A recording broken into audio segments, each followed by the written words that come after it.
Yan, masukal oh. Nagkasulukuyan ako, naggawa ng bodega dito sa Tagliran oh.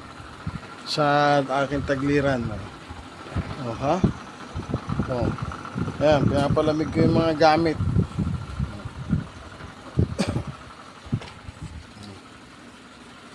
Yung mga mekos ngayon, may natagpuan ako. Oh. For sale. For sale nito. Presyo nyo kung magkano, hanging scale. Bebenta ko na to. Bago pa yan. Kesa itatambak ko lang siya rito. Ano pa ba pwede kong benta? Yung mga speaker na yun oh. Tangke ng old Kawasaki. Pwede.